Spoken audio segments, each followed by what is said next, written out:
बिस्मिल्लाहिर्रहमानिर्रहीम, अस्सलाम वालेकुम। आप देख रहे हैं स्पोर्ट्स फ्लिक्स, मैं हूं हमजा शफीक। तो जनाब ट्राई नेशन सीरीज़ का आगाज़ हुआ है जिसमें कल मैच खेला गया यूएई जो कि मेज़बान टीम है, इसके साथ साथ अफगानिस्तान के साथ का मैच था। अफगानिस्तान ने पहले खेलते हुए 188 4 विकेटों के नुकसान पर बनाया और उसके बाद उसका मुकाबला करते हुए यूएई की टीम सिर्फ और सिर्फ 150 रन बना चुकी है और इस तरह से 38 रन से अफगानिस्तान ये मैच जीतने में कामयाब हो गया। दूसरा मैच आज अफगानिस्तान वर्सेस पाकिस्तान खेला जाना है और पाकिस्तान अगर ये मैच जीता है तो वो डायरेक्ट क्वालिफाई कर जाएगा फाइनल के लिए। देन फिर अफगानिस्तान को अगेन यूएई से खेलकर फाइनल के लिए क्वालिफाई करना होगा। इसके अलावा जी 2 रिटायरमेंट्स आई हैं, बड़ी रिटायरमेंट्स हैं पाकिस्तान के अगर लिहाज से देखा जाए तो। Asif Ali middle order batter, उन्होंने इंटरनेशनल क्रिकेट से इस्तीफा दे दिया है। On the other hand Australia के फास्ट बॉलर मिचेल स्टार्क, उन्होंने जनाब इसी एज में टी20 स्पेसिफिकली टी20 फॉर्मेट से उन्होंने रिज़ाइन कर दिया और उन्होंने कहा है कि मैं जनाब अपना पूरा का पूरा फोकस जो है वो वर्ल्ड कप 2027 पर रखना चाहता हूं और टेस्ट मैच पे फोकस करना चाहता हूं। बहरहाल ये कमाल का इनिशिएटिव है और ये कमाल की थिंकिंग है, ये अप्रोच है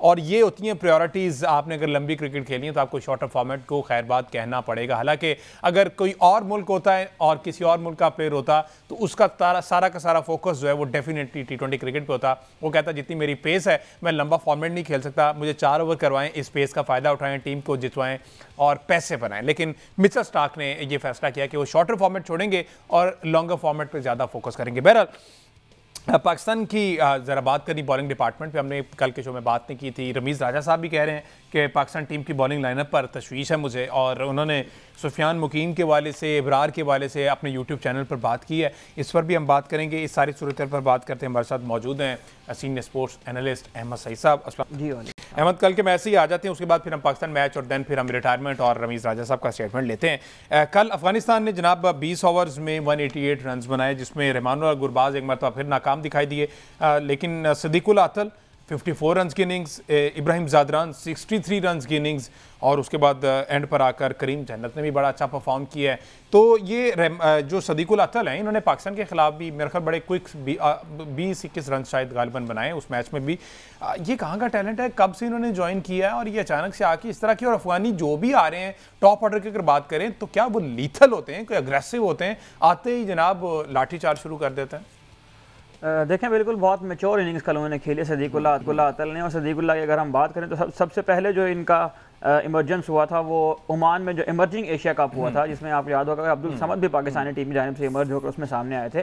तो उस टूर्नामेंट के जो है मैन ऑफ द सीरीज़ ये बने थे सदीकुल्लाह, और वहाँ से ये फिर इनका सफ़र जो है वो शुरू हुआ और ये अफगानिस्तान की नेशनल टीम में है। लेकिन एक बात आपको बहरहाल देखने मिलेगी कि सदीकुल्लाह जो अभी अफगानिस्तान की टीम में हाल ही में एंटर हुए हैं सर्किट के अंदर, उनकी बैटिंग के अंदर आपको वो लाउबालीपन नज़र नहीं आता जो आपके अपने नए आने वाले प्लेयर्स की बैटिंग में आपको नज़र आता है। सदीकुल्लाह की बैटिंग में थोड़ा ठहराव नज़र आता है आपको, इनिंग्स को बिल्ड करना उन्हें आता है। पाकिस्तान के अगेंस्ट अनफॉर्चुनेटली वो हारिस रऊफ ने वो ओवर ही बहुत शानदार किया जिसकी तीनों स्लोअर वंस उनको समझ में नहीं आई। और टी20 में ज़ाहिर है इतना मार्जिन तो नहीं होता कि आप ज़्यादा डॉट बॉल्स खेल लें, तो वो तीसरी बॉल पर शॉट मारते हैं, वो आउट हो गए। कल के इनिंग्स भी अगर आप देखें तो स्टार्ट की जो 20-25 बॉलें उन्होंने खेली हैं उसमें आपको कहीं ये नहीं लगा कि उनको बहुत जल्दी है, गो के 20 ओवर का ही मैच है। लेकिन इनिंग्स को बिल्ड करना, इनिंग्स को स्टेबिलिटी फराहम करना और अपनी टीम के लिए एक बेस फराहम करना, ये भी काम होता है टॉप ऑर्डर का। और इस वजह से ही उनको जो है वो नंबर 3 पर वो ऊपर लेकर आते हैं। और कल उनका हक भी उन्होंने अदा किया है, उसकी अपने आप को भी उनको बहुत ज़रूरत थी, क्योंकि जब से वो अफगानिस्तान की टीम में आए थे उस वक्त से उनकी बड़ी इनिंग्स जो है वो बहुत ही कम थी। और एशिया कप से पहले ये यूएई के खिलाफ इनिंग्स खेलना ये जाहिर है कि एक मोमेंटम सेट कर देगा उनके लिए। 40 गेंदों में 54 रन उन्होंने बनाए हैं, 135 के स्ट्राइक रेट से वो खेले हैं। उनका इब्राहिम ज़ादरान जो है वो 157 के स्ट्राइक रेट से खेले हैं। इब्राहिम ज़ादरान कल तीसरे नंबर पर खुद आए हैं, दूसरे पर सदीकुल्लाह आए हैं ओपनिंग करने के लिए।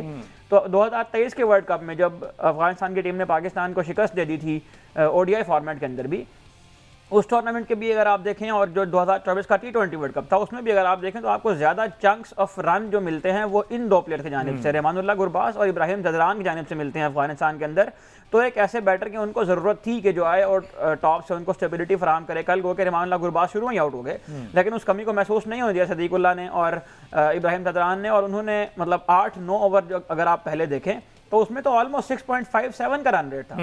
तो स्ट्राइक रेट जरूरी है T20 में, लेकिन आप कंडीशन को निगलेक्ट नहीं कर सकते हैं। और जो शारजा की कल की विकेट थी उसमें अगर आप देखें तो फास्ट बॉलर का जो बॉल था वो थोड़ा रुक कर आ रहा था बैट्समैन की जानिब, लेकिन स्पिन को खेलते हुए जरा कंफर्टेबल थे, क्योंकि स्पिन को वो ग्रिप अभी तक नहीं मिला शारजा में जो आमतौर पर मिला करता है। तो दोनों बैट्समैनों ने बहुत समझदारी का मुजाहरा किया और एक प्लेटफॉर्म सेट किया अफगानिस्तान के लिए, जिस पर फिर कैपिटलाइज किया। कैमियोज एंड पर आकर हुए करीम जन्नत की जानिब से, और अजमतुल्लाह उमर ज़ई का कैच भी गिराया यूए के प्लेयर ने। अगर वो पकड़ ले तो हो सकता था कि अफगानिस्तान यहाँ पर आपको 15-20 रन शॉट दिखाई देता, लेकिन उसके बाद अच्छा फिनिश किया करीम जन्नत ने और अजमतुल्लाह उमर ज़ई ने, जिससे 188 रन बनाने में अफगानिस्तान की टीम जो है वो कामयाब हो गई। उसके बाद ऑन दी अदर हैंड देखा जाए तो यूएई के बैटर्स जो हैं वो मासवा 2 बैटर्स, एक राहुल चोपड़ा है 52 रन और एक कप्तान हिमसेल्फ है मोहम्मद वसीम 67 रन की इनिंग्स खेली। और क्या कमाल की क्लीन हिटिंग, नीट हिटिंग हमने देखा, 6 छक्के 4 चौके और 37 बॉल्स पर 67 रन की इनिंग्स कप्तान जी की जानिब से खेली गई है। ये फुटेज भी अभी सामने चल जाती है तो हम देखते हैं। अच्छा, अब अगर इनकी बात की जाए, 2-3 प्लेयर ऐसे हैं यूए की टीम में भी जो, एक तो अब 2 हैं मोहम्मद वसीम और आसिफ खान, ये दोनों बड़े मैच्योर भी हैं, बड़े सीनियर भी हैं। अब एक मसला यूए की टीम में आ रहा है और वो पहले भी हम ऑफ कैम बात कर रहे थे कि इनको वो प्रॉपर क्रिकेट नहीं मिल रही, और जहां पर सारा का सारा फोकस इनका क्रिकेट पर हो।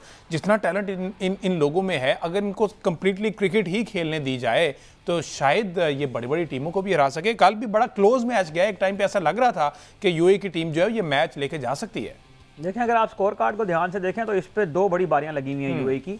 एक 67 रन की इनिंग्स जो है वसीम ने खेली है और एक 52 रन बनाए हैं राहुल चोपड़ा ने, जो कल डेब्यू भी करे थे अपना, इनका कल डेब्यू था। अच्छा, और अगर आप देखें जो डिटेल्स यहाँ पर लिखी हुई हैं, मोहम्मद वसीम जब आउट हुए हैं तो 9.4 ओवर्स में यूएई का स्कोर 90 हो चुका था। एग्जैक्टली, बिल्कुल। और उनके उस वक्त तीसरी विकेट गिरी। हाँ, अगर आसिफ खान वो उस इनिंग्स को जो पाकिस्तान के अगेंस्ट उन्होंने खेली थी एप्लीकेट करने में कामयाब हो जाते, या कोई एक बैटर जो लोअर ऑर्डर से या मिडिल ऑर्डर से हेल्प करने में कामयाब हो जाता, तो हो सकता था कि यूए इस मैच को तब्दील कर देता। क्योंकि 2 बड़ी बारियों का मतलब यह है कि पिच ऐसा तो नहीं है कि ये बिल्कुल ही अनप्लेएबल है, इसी पिच को भी वो रन बना कर गए हैं ना।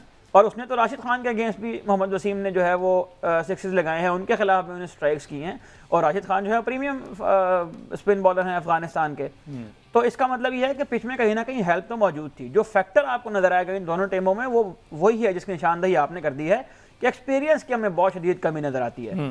ये वो प्लेयर हैं यूएई के जो जिन्हें आप कह सकते हैं कि ये पार्ट टाइम क्रिकेटर हैं। इनको जब क्रिकेट मिलती है तो क्रिकेट खेलते हैं, उसके अलावा ज़ाहिर है इन्हें वहाँ रहने के लिए अपनी रिक्वायरमेंट पूरी करने के लिए जॉब्स करनी होती हैं साथ, क्योंकि ज़्यादातर वो लोग हैं जो दूसरे मुल्कों से गए हैं। पूरी अगर आप देखें तो यहाँ पर आपको पाकिस्तान और इंडिया के प्लेयर ही नजर आते हैं। ऐसे ही है। गो के कल हमें एक चीज़ अच्छी देखने को मिली कि शारजा के अंदर यूएई का जो मकामी क्राउड था वो भी कुछ ना कुछ वहाँ पर मौजूद था। वहाँ के लोकल जो है मैच देखने के लिए आए हुए थे यूएई की टीम को चीयर करने के लिए। लेकिन जो अभी तक इनका क्रिकेटिंग सर्किट है उसमें पाकिस्तान और इंडिया के प्लेयर ही आपको ज़्यादा नजर आते हैं इन टीमों के अंदर खेलते हुए। और मोहम्मद वसीम ने कल एक रिकॉर्ड भी अपने नाम किया है कि वो T20 इंटरनेशनल्स में सबसे ज़्यादा छक्के लगाने वाले कप्तान बन गए हैं। रोहित शर्मा को कल वो सरपास कर गए हैं, कल 4 छक्के लगाकर 110 हो गए हैं उनके अब छक्कों की तादाद बतौर कप्तान। बिल्कुल। तो ये 2 बारियां ये बताती हैं कि अगर नीचे से कोई बंदा एक अच्छी बारी ले जाता, एक थोड़ा सा मेच्योरिटी का मुजाहरा करता है, जो 52 रन लगे हुए हैं। देखें, अगर आप स्कोर कार्ड के मुताबिक एनालाइज करने की कोशिश करें ना, और ये कहना कोशिश कर दें कि आप मैच को देखें बगैर स्टैट्स की बुनियाद पर टीम बनाएं, तो आपको ये लगेगा कि राहुल चोपड़ा ने 50 तो किया हुआ है। लेकिन अगर आप इस इनिंग्स को वहां पर देखते बैठ के तो आपको ये लगता है कि पहले जो 25 रन उन्होंने बनाए हैं वो 25 गेंदों में थे, 26 गेंदों में। और एक इतना बड़ा टोटल आप चेज करने में अगर 25 गेंदों में 25 रन बना रहे हैं तो मेरा ख्याल है कि आप शायद उस कॉज के लिए नहीं जा रहे हैं जिस कॉज के लिए आपकी टीम खेल रही है। एक मसला ये भी हुआ कि उनके साथ कोई प्लेयर खड़ा ही नहीं हुआ दूसरे एंड पे, शायद वो इसके ऊपर कैपिटलाइज कर जाते।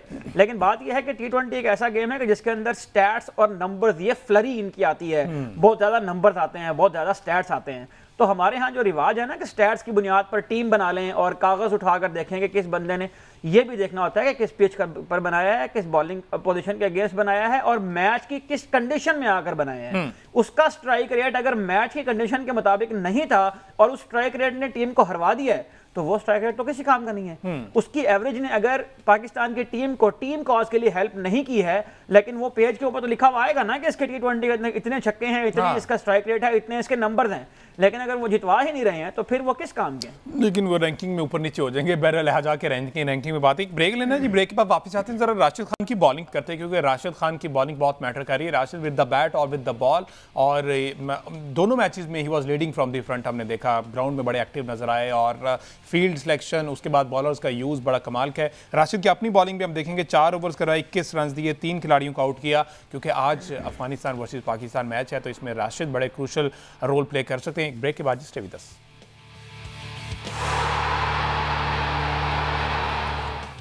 वेलकम बैक जी। बात हो रही है ट्राई नेशन सीरीज की, जिसमें यूएई वर्सेस अफगानिस्तान मैच, और आज अफगानिस्तान वर्सेस पाकिस्तान मैच, अगर पाकिस्तान ये मैच जीता है तो फाइनल के लिए क्वालिफाई कर जाएगा। हम ब्रेक पे जाने से पहले बात कर रहे थे राशिद खान की, being captain with the bat और विद द बॉल, और जिस तरह की पोजीशन, फील्ड पोजीशन की अगर बात की जाए, डिसीजन मेकिंग पावर जो है वो राशिद खान के पास इंटायरली नजर आ रही है। एक टाइम था कि राशिद को कप्तानी दी गई, लेकिन उसको उसकी मर्जी की टीम नहीं दी गई। वर्ल्ड कप था गालिबन अहमद सईद साहब, जिसमें फिर ये स्टेप डाउन कर गए बीइंग कैप्टन, और मोहम्मद नबी को दोबारा से कप्तान बना दिया गया।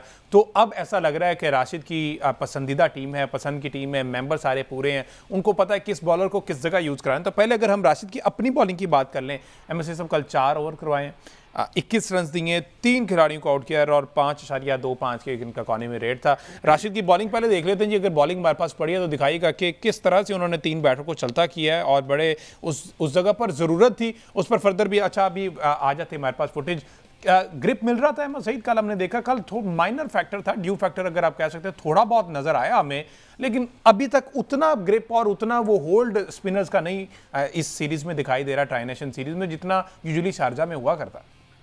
देखें, इसकी 2 वजूहत है। नंबर 1 ये है कि कल जो शारजा से इतलात मौसूल हुई उसमें बहुत ज़्यादा ड्यू फैक्टर जो है वो इन्वॉल्व नहीं था, और इस सिचुएशन में स्पिन बॉलर्स को हेल्प तो मिलनी चाहिए, और 4 ओवर में जो 21 रन उन्होंने दिए हैं, 3 खिलाड़ी आउट किए हैं, इसका मतलब है कि स्पिनर्स को कोई ना कोई हेल्प तो मिल रही थी पिच के अंदर।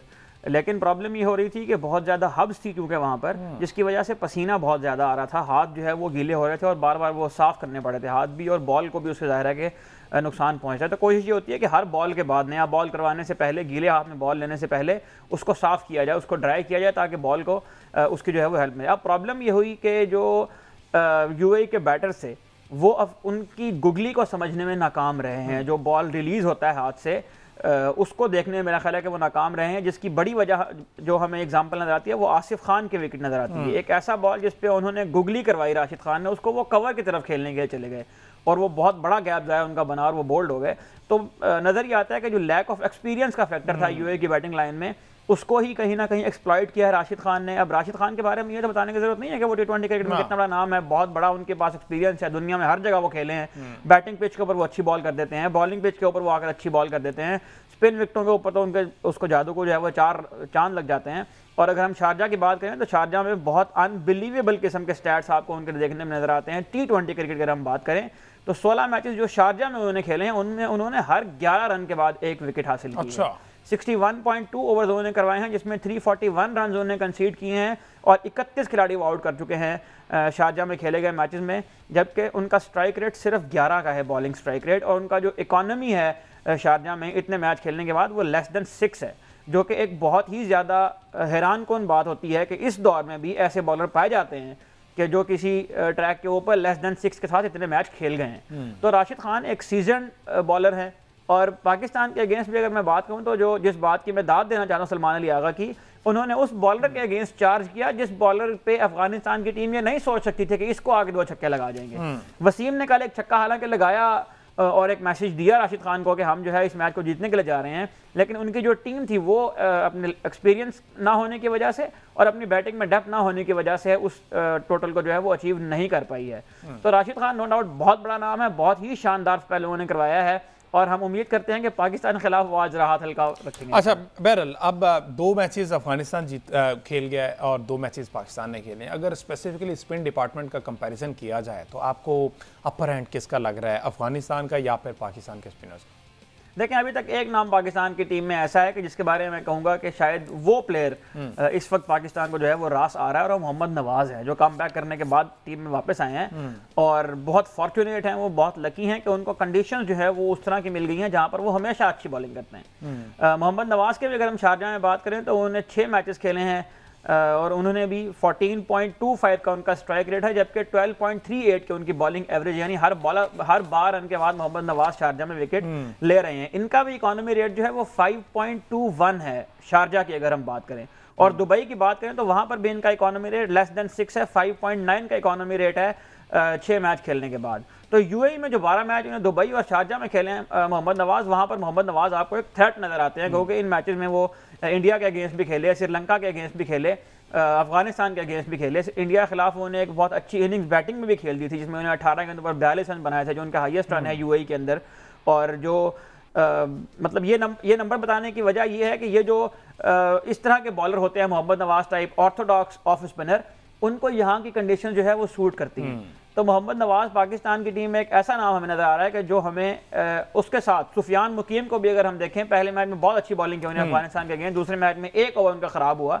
तो पाकिस्तान का स्पिन अटैक भी हमें थोड़ा बहुत कॉन्फिडेंस दिलाता हुआ नजर आ रहा है हम फैंस को, कि एक अच्छा बिल्डअप हो रहा है पाकिस्तान का एशिया कप के लिए। अच्छा, ये सुफियान की जो आपने बात की ना, तो इसी मुझे याद आ गया कि रमीज़ राजा साहब ने सुफियान के बारे में कहा, एग्जैक्ट उन्होंने क्या कहा वो मैं आपको बताता हूँ। उन्होंने कहा कि एक रिस्ट स्पिनर है, वो भी सीख रहा है, उसकी लाइन और लेंथ तो ठीक है, मगर स्पिन में मजीद बेहतरी की गुंजाइश है। इससे उसे एक ही अंदाज में गेंद नहीं करानी चाहिए, उसे गूगली और चाइनामैन का ज़्यादा इस्तेमाल करना चाहिए, वरना उसकी गेंद आसानी से समझ आ जाती है।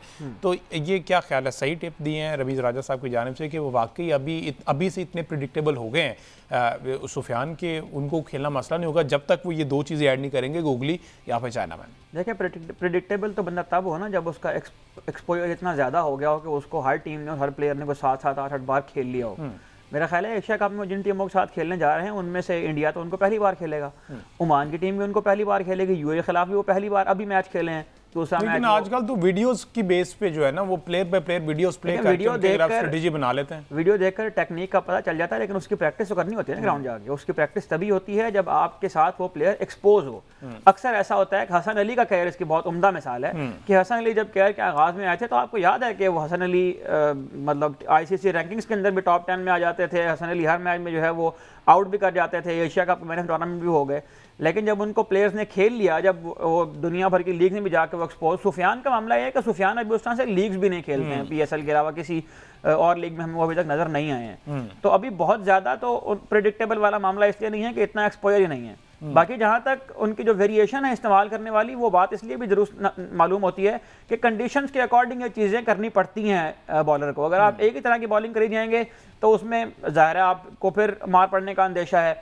और अगर आपको फॉर एग्जांपल अगर आपको वहाँ हेल्प नहीं मिल रही पिच के अंदर, तो आपको कोनों को वेरिएशन लानी है, कोनों को वैरायटी लानी है। सुफियान अभी जो है वो स्टंप्स को टारगेट कर रहे हैं, और उसके अंदर अक्सर ये देखने में मिलता है, चूंकि लॉन्गर फॉर्मेट से वो भी नहीं आए हैं, T20 फॉर्मेट के प्रोडक्ट हैं वो, तो वो उसी अंदाज में आके तेज बॉल मारने की कोशिश करते हैं स्टंप्स के अंदर, और फ्लाइट अभी वो बहुत कम दे रहे हैं इन पिचेस के ऊपर। तो देखना होगा कि जो वो अब अच्छी बात तो ये है कि उनको एक रन मिलना शुरू हो गया है, उनको कंसेक्यूटिव मैचेस मिलना शुरू हो गए हैं और वो परफॉर्म करना भी शुरू हो गए हैं, जिससे बॉलर को कॉन्फिडेंस आता है। तो अच्छी बात है कि ऐसे मौके पर कॉन्फिडेंस देना चाहिए। और हमारे जो साबिक कप्तान जो क्रिकेटर्स हैं उनकी जानिब से अगर इस तरह के पॉजिटिव तबसरे आते रहे, बजाय इसके कि वो पाकिस्तान की टीम को कभी अंडरमाइन करना शुरू कर देते हैं, कभी ये कहते हैं कि इस प्लेयर की टीम में जगह नहीं बनती है, तो इस तरह के पॉजिटिव मशवरे मेरा ख्याल है कि हेल्प करते हैं जो सीनियर प्लेयर्स की तरफ से आते हैं। और हम उम्मीद करते हैं कि जब पाकिस्तान की टीम मेगा इवेंट में जा रही है, एशिया कप की तैयारी कर रही है, तो अब किसी किस्म के नेगेटिव तबसरों से परहेज किया जाएगा और इस किस्म की ही बात। अच्छा, अब इसे नेगेटिव तो नहीं कह सकते, जो उन्होंने कहा कि जो पाकिस्तान को डेथ ओवर्स में बॉलिंग को बेहतर करने की जरूरत है। चले नेगेटिव नहीं, एक अच्छी निशानदेही की है, दुनिया को पता है ना पाकिस्तान डेथ ओवर्स में सबसे ज्यादा रन कंसीड करने वाली टीम बन गई है। और पाकिस्तान के जो प्रीमियम फास्ट बॉलर हैं शाहीन शाह अफरीदी, वो T20 क्रिकेट में एक ओवर में 20 या उससे ज्यादा रन कंसीड करने वाले पहले नंबर पर आ गए हैं। 12 दफा उनके साथ ये हो चुका है T20 इंटरनेशनल्स के अंदर। अच्छा। और इंटरनेशनल जो मैचेस होते हैं उनकी तादाद बाहर लीग से कम ही अच्छा, अब कल की कंडीशन को देखकर और परसों जो इससे पहले पाकिस्तान ने 2 मैचेस खेले हैं, अब पाकिस्तान के लाइनअप आपके नज़दीक क्या होना चाहिए? क्या हम 3 फास्ट बॉलर के साथ प्रॉपर उस तरह से जाएंगे अगर जिसमें हसन अली को भी शामिल कर लिया जाए, और ऑल दो रिवर्स नहीं मिलेगा, जैसे ही आपने बताया कि ड्यू का फैक्टर उतना नहीं है, पर अगर पड़ गया तो फिर तो हसन अली बेकार आप समझते हैं कि क्योंकि उनके पास एक ही मेन हथियार है उनका। अब शाहीन, हारिस और हसन के साथ जा रहे हैं, या फिर फ़हीम अशरफ को हम रखेंगे? देखें, सबसे पहले तो ये बात ध्यान में रखें कि पाकिस्तान के लिए मैच जीतना इस वक्त इंपॉर्टेंट है। अब वो टाइम चला गया जब कॉम्बिनेशन ट्राई होते हैं, और जब मतलब पहले तो हम हमेशा ये कहते हैं कोई सीरीज हारने के बाद कि हम फलान टूर्नामेंट की तैयारी कर रहे हैं, हम वर्ल्ड कप की तैयारी कर रहे हैं, एशिया कप की तैयारी कर रहे हैं, तो हमारे तो हर चीज़ खेली ही चूँकि T20 फॉर्म में जाती है और हम सारा साल T20 की तैयारियां कर रहे होते हैं। तो अब लेकिन वो टाइम चला गया। पाकिस्तान की टीम जो है वो 2 कंसेक्यूटिव उसको विक्ट्रीज मिल गई हैं। एक अच्छी विक्ट्री अफगानिस्तान के अगेंस्ट मिली है, और यूए के अगेंस्ट भी जा रहा है, कॉन्फिडेंस तो आता ही है उस, और प्लेयर्स को प्रैक्टिस मिलती है, मैच प्रैक्टिस और उस एनवायरनमेंट के अंदर खेलने का मौका मिलता है। साइम ने एक अच्छी बारी ले ली है। तो पाकिस्तान को उस कॉम्बिनेशन के साथ जाना चाहिए जो इस बात को गारंटी करे कि पाकिस्तान इस मैच को एज विनर फिनिश करेगा। तो पाकिस्तान को अपनी बॉलिंग के अंदर जो बेस्ट चॉइस बॉलर है शाहीन अफरीदी, हारिस रऊफ, उनके साथ जाना होगा। और तीसरे नंबर पर मैं समझता हूँ कि सलमान मिर्जा को पाकिस्तान की टीम में आना चाहिए, क्योंकि हमें ये लगता है कि सलमान मिर्जा को दुबई में खिलाने का प्लान टीम मैनेजमेंट रखती है। तो लेकिन सलमान मिर्जा को लास्ट मैच जो खिलाया है उसमें उस तरह की कारकर्दगी वो नहीं दिखा पाया, जिसकी वजह से शायद हो सकता है कि देखिए एक मैच के बाद मेरा ख्याल है कि जज नहीं करना चाहिए किसी प्लेयर को, जबकि वो अभी टीम में नया आया है और वो बैटर को डिसीव करने की सलाहियत भी रखता है। उसको भी इस बात का मार्जिन देना कि वो शारजाह में पहला मैच खेल रहा था। तो सलमान मिर्जा को भी रन मिलना चाहिए अगर आप ये समझते हैं कि वो आपके एशिया कप के प्लान्स का हिस्सा हैं, और अगर वो प्लान्स का हिस्सा हैं तो ही आप उन्हें टीम के साथ लेकर जा रहे हैं ना। तो मुझे ये लगता है कि हसन अली और सलमान मिर्जा में से इन कंडीशन में आपको ज्यादा effective left arm fast bowler Salman Mirza ही नजर आते हैं। बिल्कुल ठीक है जी, एक ब्रेक लेते हैं जी। ब्रेक के बाद वापस आते हैं तो जरा रिटायरमेंट्स पर बात करते हैं, जो कि मिचेल स्टार्क और आसिफ अली जो है वो इंटरनेशनल क्रिकेट का, आसिफ अली तो ओवरऑल छोड़ गए, लेकिन मिचेल स्टार्क ने T20 फॉर्मेट को खैरबाद कहा है, जो कि उनकी प्रायोरिटीज को जो है बहुत ज्यादा हाईलाइट करता है। इस पर बात करते हैं एक ब्रेक के बाद। स्टे विद अस।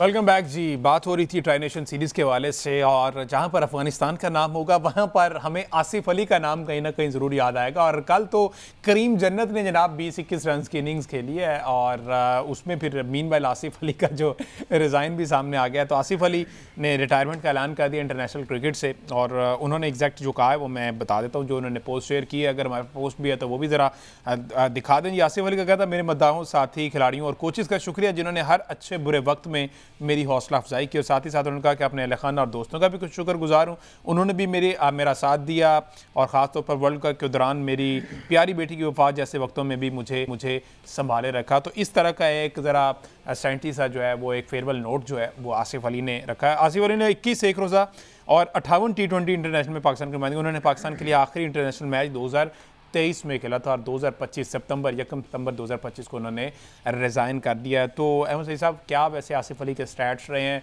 जहाँ तक अगर रील्स की सूरत में देखा जाए तो आसिफ अली के वही छक्के जिसमें बाद में रिमेंबर द नेम भी आया, और कोई साढ़े लाइक भी आया, जिसमें इंग्लैंड के खिलाफ PSL में बड़ा अच्छा परफॉर्म किया। उसके बाद ये अफगानिस्तान वाली सीरीज़, मेमोरीज तो हैं आसिफ अली की। देखें, सबसे पहले तो मुबारकबाद आसिफ अली को कि पाकिस्तान की टीम में वो शामिल हुए, पाकिस्तान की शर्ट को उन्हें ज़ेबतन किया, पाकिस्तान की नुमाइंदगी की इंटरनेशनल क्रिकेट के अंदर। और कोई भी प्लेयर जो जाहिर है कि इतने बड़े सर्किट से, इतने कंपटीशन के बाद पाकिस्तान की टीम तक पहुंचे और पाकिस्तान को रिप्रेजेंट करे, वो मुबारकबाद का मुस्तहिक है। और आसिफ अली की मेमोरीज़ की अगर आप बात कर रहे हैं, तो अगर इस वक्त हम उनको याद कर रहे हैं और कुछ मेमोरीज़ वो हमें दे कर गए हैं, तो मेरा ख्याल है कि उन्होंने फैंस की मोहब्बत तो हासिल की है। अफगानिस्तान के खिलाफ जो 4 छक्के उन्होंने लगाए दुबई के मैदान में, आपको याद होगा। उसकी ख़ास बात जिस पर मैं एडमायर करता हूँ वो ये है कि आसिफ अली ने अपने उस फिनिशर के रोल को उस मैच में डिफ़ाइन कर दिया एक नए अंदाज में, कि जो उससे प्रीवियस ओवर था, जो 18वें ओवर की आखिरी बॉल थी, उस पर शादाब खान बहुत आसानी से सिंगल ले सकते थे, लेकिन उन्होंने कहा कि आप इजी हो जाए, मुझे स्ट्राइक पर आने दें, जबकि शादाब खान उस वक्त रन भी काफ़ी बना चुके थे। तो आसिफ अली ने जो है वो वहाँ पर जिम्मेदारी ली, उन्होंने मैच को फिनिश करने की रिस्पॉन्सिबिलिटी ली, और उसी ओवर में ही उन्होंने 4 छक्के लगाकर उस मैच को ख़त्म कर दिया करीम जन्नत के अगेंस्ट। उसके बाद अगर आप देखें तो उससे अगले मैच में न्यूजीलैंड के अगेंस्ट भी उन्होंने बहुत शानदार बाई ली थी, और 3 छक्के उन्होंने लगाए थे। टीम सऊदी उस टीम में शामिल थे, ट्रेंट बोल्ट उस टीम में शामिल थे।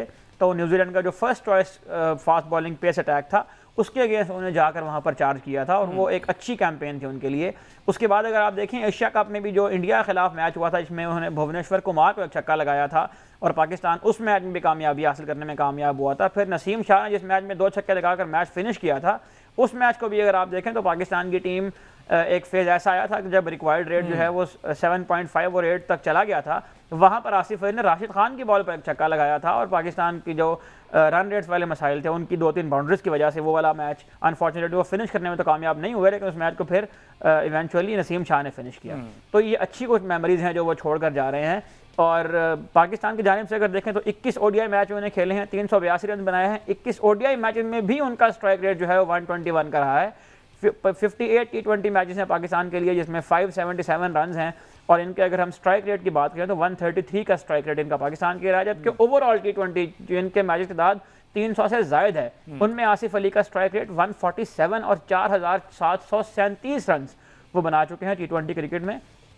तो अच्छा करियर है, इलस्ट्रियस करियर है, गो के थोड़ा मुख्तसर था, it was short but it was fun. और तो एक अच्छा अहमद सईद साहब, ये मेरे ख्याल टेप बॉल क्रिकेट से आगे बढ़े और ये बहुत ज़्यादा क्रेडिट देते होते हैं मिसबाह उल हक को अपने इंक्लूजन का, कि मिसबाह उल हक अगर उस टाइम इनको सपोर्ट ना करते तो शायद ये पाकिस्तान टीम को रिप्रेजेंट ना करते। जी हाँ बिल्कुल। और देखें जो दूसरी रिटायरमेंट का आप बात कर रहे हैं, मिचेल स्टार्क ने भी रिटायरमेंट ली है और उन्होंने कहा है कि मैं जो ओडीआई वर्ल्ड कप है उसके लिए और टेस्ट क्रिकेट खेलने के लिए जो एशिया सीरीज आ रही है उसकी तैयारी के लिए मैं रिटायर हो रहा हूँ। गो कि ये उनकी तरफ से एक वाज़ेह पैगाम है कि उनकी प्रायोरिटीज़ क्या है और हमारे प्लेयर्स की प्रायोरिटीज़ क्या होती हैं। लेकिन इसमें एक बहुत बड़ा फ़र्क है, वो ये है कि ऑस्ट्रेलिया एक ऐसा मुल्क है कि जिसमें आबादी का तनासुब पाकिस्तान से बहुत ही ज़्यादा कम है और वहाँ पर रहने वाले जो एथलीट्स होते हैं, जो स्पोर्ट्समैन होते हैं, उनके पास क्रिकेट के अलावा भी बेतहाशा ऑप्शन है। क्रिकेट वहाँ पर 5वें-6वें नंबर के स्पोर्ट्स है। पाकिस्तान में एक ही गेम है। अब जो प्लेयर यहाँ पर आता है उसने अपने फाइनेंशियल लाइफ को भी देखना है ना। उसके पास अगर पाकिस्तान की टीम में खेलने का ऑप्शन नहीं रहा तो वो बेचारा कहाँ जाए। और जबकि आपकी जो अपनी ग्रोथ है, जो आपकी मॉनेटरी जो सिस्टम है, उसमें भी आप बहुत ज़्यादा सपोर्ट नहीं कर पा रहे उस प्लेयर को, तो जाहिर है कि उस प्लेयर ने अपनी लाइफ को भी देखना है, उसने उसके मुताबिक डिसीजन लेने हैं। मिचेल स्टार्क के पास ये ऑप्शन बहरहाल है कि वो एक ऐसे मुल्क में रह रहे हैं जिसको आप कह लीजिए कि वेलफेयर स्टेट्स में वो आता है। तो मिचेल स्टार्क, मतलब ये एक अच्छी बात है कि उन्होंने T20 क्रिकेट को खैर बात कह दिया है और एक अच्छा ट्रेंड उन्होंने सेट कर दिया। उन्हें बताया है इंटरनेशनल क्रिकेट में कि लेगेसी जो है ना वो टेस्ट क्रिकेट से ही बनती है। आपके पास लेगेसी तब आएगी जब आप करियर के एंड पे आप कुछ ट्रॉफीज लेकर जाएंगे, वर्ल्ड टेस्ट चैंपियनशिप जीत कर जाएंगे, ओडीआई वर्ल्ड कप जीत कर जाएंगे। गो के Mitchell Starc ODI world cup भी जीते हुए हैं, लेकिन T20 वर्ल्ड कप भी जीते हुए हैं मिचेल स्टार्क। लेकिन 13 साल आप अगर देखें T20 क्रिकेट खेलने के बाद मिचेल स्टार्क के मैचेस की तादाद आपको सिर्फ 65 नजर आती है। इसका मतलब ये है कि वो एक साल में 6 या 7 T20 international matches on average खेलते रहे हैं। उसके अलावा पूरा साल वो टेस्ट क्रिकेट खेल रहे हैं या वो ओडीआई खेल रहे हैं। वो एक ऐसे मुल्क ताल्लुक रखते हैं जो 5 टेस्ट मैचों की सीरीज खेलती है। और पाकिस्तान में तो आपको पता है कि यहाँ पर तो अगर T20 क्रिकेट ना हो तो शायद यहाँ पर कुछ भी ना हो प्लेयर्स के पास करने के लिए। ठीक है जी। तो आसिफ अली की अपनी मजबूरियां हैं और मिचेल स्टार्क का जो उनका स्टैरियो है वो अपना है। ये इस बात पर तारीफ बहरहाल बनती है कि उन्होंने टेस्ट क्रिकेट को प्रायोरिटाइज किया है और ऐसा ही होना चाहिए। बिल्कुल ठीक है। अब क्विकली जरा बात कर लीजिए आज के मैच के हवाले से। एक्सपेक्टेड प्लेइंग 11 ऊपर बैटर्स में तो कोई छेड़खानी नहीं हो रही, बॉलर्स में अगर थोड़ी बहुत हुई तो आपने कहा है कि सलमान मिर्जा का एडिशन होना चाहिए। अब इसमें बता दें अभी तक जो हमने 3 मैच देखे हैं, टॉस मैटर करेगा आज के मैच में अगेंस्ट अफगानिस्तान? देखिए टॉस मैटर करेगा अगर तो ड्यू फैक्टर इन्वॉल्व हुआ। और आज की जो वेदर अपडेट है शारजा के, वो ये बता रही है कि थोड़ी बहुत हल्की फुल्की विंड जो है वो चलने का इम्कान है।